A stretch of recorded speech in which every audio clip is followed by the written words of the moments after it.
ಗೀತಾ ಮಹಾತ್ಮೆ.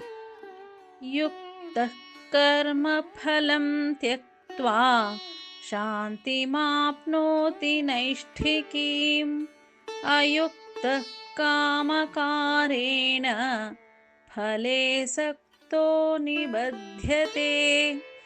ಕರ್ಮಯೋಗಿಯು ಕರ್ಮ ಫಲಗಳನ್ನು ತ್ಯಜಿಸಿ ಶಾಂತಿಯನ್ನು ಹೊಂದುವನು. ಕರ್ಮಯೋಗಿಯಲ್ಲದವನು ಕರ್ಮ ಫಲಾಸಕ್ತನಾಗಿ ಬಂಧನದಲ್ಲಿ ಸಿಲುಕಿಕೊಳ್ಳುವನು. ಇಲ್ಲಿ ಬಂಧನದ ಅರ್ಥವನ್ನು ತಿಳಿಸಿದೆ. ಬಂಧನಕ್ಕೆ ಕಾರಣವು ಆಸೆಯೆಂದಾಗುತ್ತದೆ. ಫಲಾಪೇಕ್ಷೆಯೇ ಅಥವಾ ಅತಿ ಆಸೆಯೇ ಬಂಧನವೆಂದಾಗುತ್ತದೆ. ಫಲಾಸಕ್ತಿ ಇರುವವನು ಸಂಸಾರ ಬಂಧನದಲ್ಲಿ ಗಟ್ಟಿಯಾಗಿ ಸಿಲುಕಿಕೊಳ್ಳುತ್ತಾನೆ. ಆದ್ದರಿಂದ ಸಮಸ್ತ ಕರ್ಮಗಳನ್ನು ಈಶ್ವರಾರ್ಪಣ ಬುದ್ಧಿಯಿಂದ ಫಲದಲ್ಲಿರುವ ಆಸೆ ಆಕಾಂಕ್ಷೆಗಳನ್ನು ಬಿಟ್ಟಾಗ ಸ್ಥಿರವಾದ ಶಾಂತಿಯನ್ನು ಪಡೆದುಕೊಳ್ಳುತ್ತಾನೆ. ಕೃಷ್ಣನ ಭಕ್ತನಿಗೂ ಮತ್ತು ಕೃಷ್ಣ ಭಕ್ತನಲ್ಲದವನಿಗೂ ಇಲ್ಲಿ ವ್ಯತ್ಯಾಸವನ್ನು ಹೇಳಿದೆ.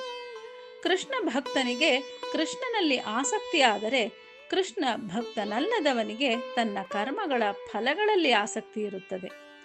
ಕೃಷ್ಣನಲ್ಲಿ ಆಸಕ್ತಿ ಇದ್ದು ಇಹಕ್ಕೂ ಪರಕ್ಕೂ ಅವನೇ ಕಾರಣವೆಂದು ತಿಳಿದವನು ನಿಶ್ಚಯವಾಗಿಯೂ ಭವ ಬಂಧನದಿಂದ ಮುಕ್ತನಾಗುತ್ತಾನೆ ಮತ್ತು ಶಾಂತಿಯನ್ನು ಹೊಂದುತ್ತಾನೆ.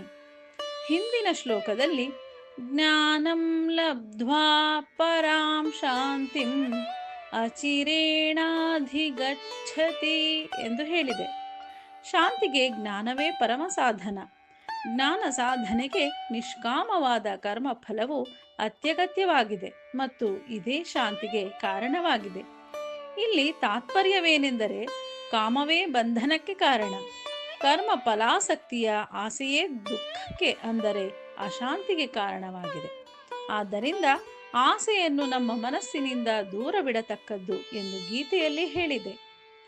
ನಿಷ್ಕಾಮ ಕರ್ಮವನ್ನು ಶ್ರದ್ಧೆಯಿಂದ ಆಚರಿಸುವವನು ಶಾಂತಿಯನ್ನು ಹೊಂದುತ್ತಾನೆ. ಅದು ಅವನಿಗೆ ಜೀವನೋತ್ಸಾಹ ಮತ್ತು ನಿಷ್ಠೆ ಇದ್ದರೆ ಮಾತ್ರ ಸಾಧ್ಯ. ಅವನ ಶಾಂತಿಗೆ ಎಷ್ಟೇ ಭಂಗ ಬಂದರೂ ಕೂಡ ಅವನು ಬಂಧಿತನಾಗುವುದಿಲ್ಲ. ತನ್ನ ಮನಸ್ಸಿನ ನಿಗ್ರಹ ಇಲ್ಲಿ ಮುಖ್ಯ.